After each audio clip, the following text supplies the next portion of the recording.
कि ड्राइवर का वेतन कितना सुनिश्चित करते हो। 10,000 देते हो, 15,000 दोगे, 20,000 दोगे, तो ये वेतन कितने घंटे के लिए आप दोगे? 8 घंटे के लिए सबकी ड्यूटी निर्धारित की गई है, प्लस जो ड्यूटी आप हमसे जो टाइम करवाओगे उसका भी हमें चाहिए। वो शर्त हमारी उस फॉर्म पर लिखी जाए और आरटीओ उसमें सिग्नेचर करके वो फॉर्म आरटीओ के कार्यालय में, जिले के परिवहन के कार्यालय में रखा जाए, ताकि आप ड्राइवर को कहे कि ये चोर अपराधी है तो आप दोनों उस न्यायपालिका की चौखट में चलो, कटघरे में खड़े हो जाओ, फैसला न्यायालय में होगा कि ड्राइवर चोरी किया कि नहीं किया, ड्राइवर तुम्हारा कार बेचा कि नहीं बेचा, इसका प्रमाण आप दोगे, तब जाकर दोषी माना जाएगा। यही तो हमने माना कि वो कितने घंटे ड्यूटी करेगा। मान के चलिए 8 घंटा सरकारी वेतन, सरकारी सिस्टम है, 4 घंटा आप कराते हो, ओवर टाइम दो। एक नॉर्मल मजदूर की समस्या भत्ता है, एक नॉर्मल वर्क का जो शुल्क है, दिहाड़ी है, 450 रुपए की है, 500 रुपए की है। हम तो जिंदगी और मौत का भी फैसला करते हैं, तो हमारा कितना होना चाहिए? हमने यही तो मांगा कि आप हमें भत्ता जो देते हैं वो भत्ता को सरकारी फॉर्म पर सुनिश्चित करिए। आप कहोगे ड्राइवर हमारा डीजल बेच करके भाग गया, प्रमाण इसका चाहिए, बिना प्रमाण का हम आपको नहीं बख्शेंगे। उसके सोने का समय एक नॉर्मल आदमी कम से कम 6 घंटा सोता है, और हमें कितना सोने के लिए मिलता है?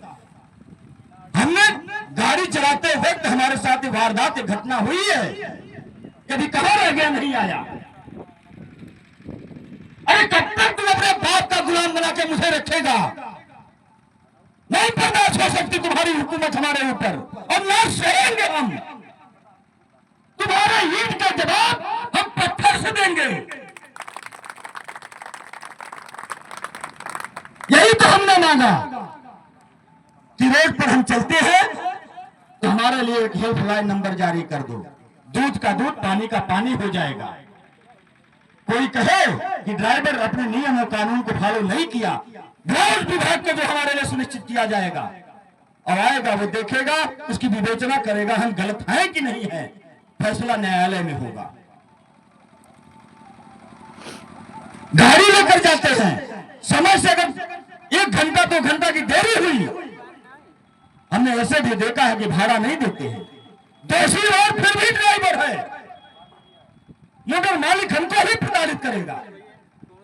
अगर हम कानून का सहारा लेते हैं तो वो भ्रष्टाचार के साए में लिप्त हो जाता है, हमारी बातें नहीं सुनता है।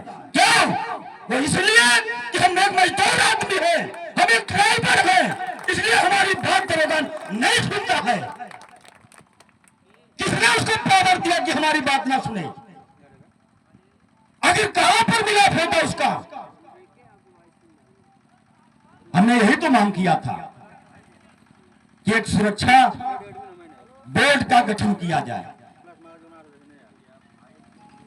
जिसको हम लोग वेलफेयर बोर्ड की बात कर रहे हैं, उसको हमने सुरक्षा बोर्ड की बात किया। क्या गलत हमने कहा?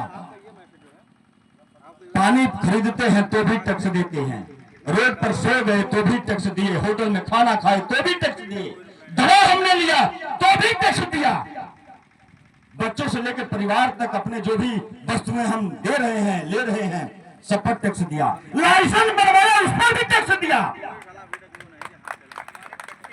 रेन्यूअल होता है उस पर भी टैक्स। हमें तुमने क्या दिया? इसीलिए तो इंश्योरेंस की व्यवस्था में हमने अपने आप को शामिल करने के लिए कहा कि हमारे लाइसेंस पर 25 लाख रुपए की बीमा योजना चलाई जाए, कि ताकि हमारे मरने उपरांत हमारी बीवी, हमारे बच्चे को कहीं रोड पर कटोरा लेकर भीख मांगने की जरूरत ना पड़े। कम से कम इतना तो होगा कि वो लोग उस पैसे से हमारे बच्चे पढ़ सकेंगे, लिख सकेंगे। अगर ड्राइवर भी बनना चाहेगा उसे भी इतना गर्व होगा कि पिताजी ने हमारे लिए इतना करके गए थे और आज हम स्वतंत्र हैं। अगर कोई अधिकारी बनना चाहेगा तो भी इस पैसे से पढ़ेगा। कोई बिजनेस या धंधा करके हम हमारा परिवार अपने आप को सुरक्षित रख सकता है, इसलिए हमने 25 लाख रुपए की बीमा योजना की मांग किया। हमने क्या ये गलत किया कि ड्राइवर रोड पर गाड़ी चलाते वक्त विकलांग हो जाता है, एक्सीडेंट में कोई क्षति हो जाती, हाथ कट जाता है, पैर कट जाता है, तो हमने 10 लाख रुपए सिर्फ मांगा कि 10 लाख रुपए उस एक्सीडेंटल बीमा के माध्यम से ड्राइवर के हमारे भाई को दिया जाए, ताकि वो कोई रोजगार, कोई बिजनेस, कोई धंधा करके अपना परिवार चला सके, अपने बच्चों की जिंदगी को संवार सके, अपने आप को सुरक्षित रख सके।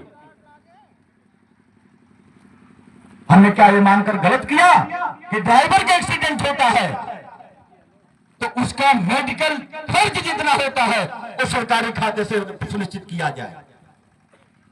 और क्यों नहीं देना चाहिए?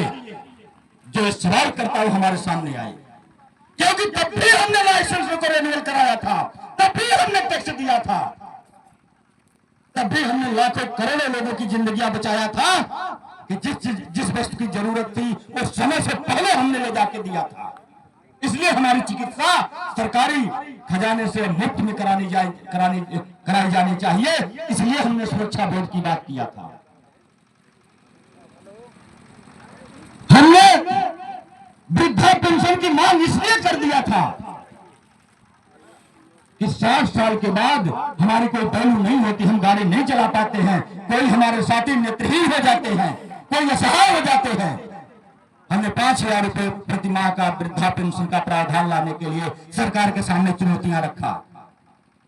तब भी तो हमने आपके रोड पर चल करके हर व्यवस्था को सुनिश्चित कराया। और लास्ट में अब हम किसी काम के नहीं हैं, हमें कोई नौकरी नहीं दे सकता, हम गाड़ी नहीं चला सकते, इसलिए हमको 5,000 रुपए प्रति महीना वृद्धा पेंशन की जरूरत है, ताकि हमें किसी के सामने बुढ़ापे में हाथ फैलाने की जरूरत ना हो।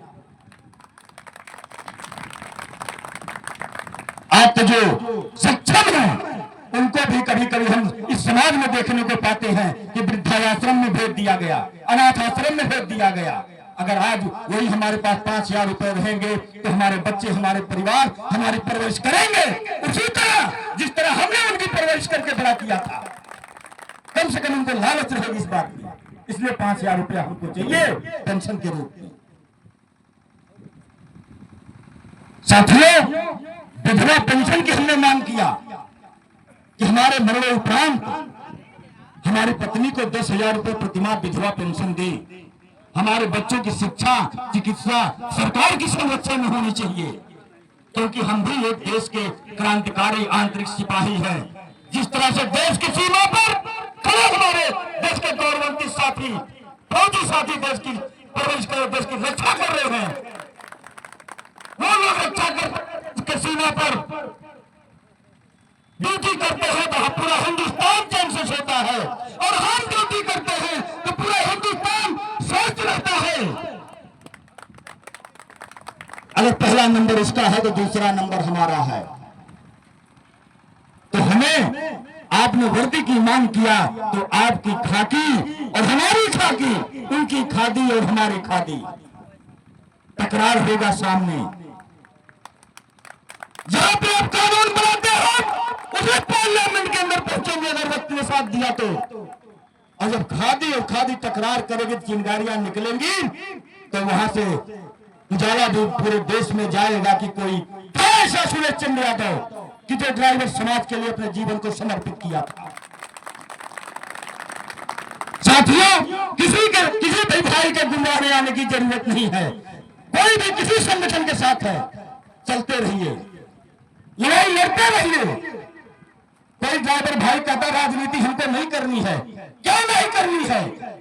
अगर आप उस पार्लियामेंट के अंदर नहीं बैठोगे, अगर आप विधानसभा के अंदर नहीं बैठोगे, तो फिर आपका कानून कौन बनाएगा? आपके लिए सुरक्षा की व्यवस्था कौन करेगा? आपके हित के बारे में बात कौन करेगा?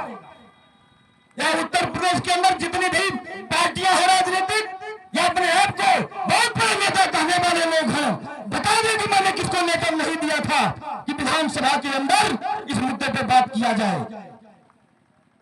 अभी जल्दी हमने कई नेताओं को लेकर दिया है। विधानसभा का सत्र उत्तर प्रदेश का चलने वाला है, हो सकता है किसी नवंबर में या दिसंबर में चलेगा। जिनको हमने लेटर दिया है, देखते हैं कि हमारे हित की बात करते हैं, उस कानून की बात करते हैं कि नहीं करते हैं, हमारे लिए सुरक्षा की बात करते हैं कि नहीं करते हैं। और जब नहीं करेंगे तब वही हमारा नारा होगा कि जो ड्राइवर के हक की बात करेगा वही देश पे राज करेगा। अन्यथा हम अपना नेता खुद चुनेंगे। हमारे ड्राइवर भाई के अंदर इतनी कमी नहीं है कि पार्लियामेंट के अंदर बहस नहीं कर सकता। हमारे ड्राइवर भाई के अंदर इतनी कमी नहीं है कि अपने अधिकारों के बारे में नहीं जानता।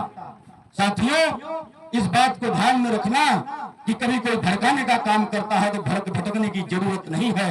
सिर्फ यही नारा बुलंद कर दो पूरे भारत में। देख लो जितने भी नेता अपने आप को अहंकार में के तराजू में बैठ करके तौल रहे हैं, उनका अहंकार अपने आप टूट जाएगा और आपके अधिकार की बात होगी, आपकी सुरक्षा की बात होगी और आपके लिए कानून भी आएगा। हम नहीं डरते किसी से नहीं। अरे मरना तो एक दिन सुनिश्चित है, चाहे वो आज सही या कल सही। पहले मारने वाला पैदा तो हो,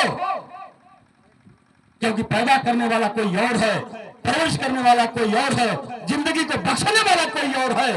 तेरे कारतूस के बारूद में उतनी कहा चिंगारियां हैं कि हमारे वक्त से पहले तो हमको मार सकता है। अगर ये वक्त आ भी गया तो लाखों करोड़ों सुरेश चंद्र यादव तैयार हैं खड़े होकर के लड़ने के लिए। हमने इतनी व्यवस्था तैयार कर दिया है। लड़ाई लड़ेंगे, ड्राइवर समाज को सुरक्षित भी करेंगे और उनके सामने ऐसे कानून व्यवस्था को भी लाएंगे कि जो खड़ा होकर के रोड पर यानी टाइम अपने अधिकार की बात को करेगा। रोकने वालों को, गिरवाओं को हम पकड़ लेंगे। पहले अपने गिरवा में झांक कर देख, इसके बाद हमसे बात कर। और हम चाहेंगे कि जो कड़ी हमारी जुड़ी है ये लड़ी बनकर के चलनी चाहिए और हर रोज नारा एक ही बुलंद करिए,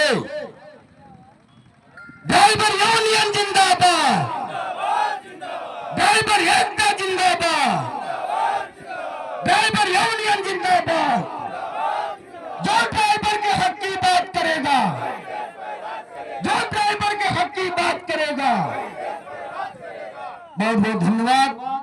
आप लोगों के बीच में आए, बहुत सारा प्यार स्नेह आप लोगों ने दिया। साथियों, फिर अगले मोड़ पे मिलेंगे।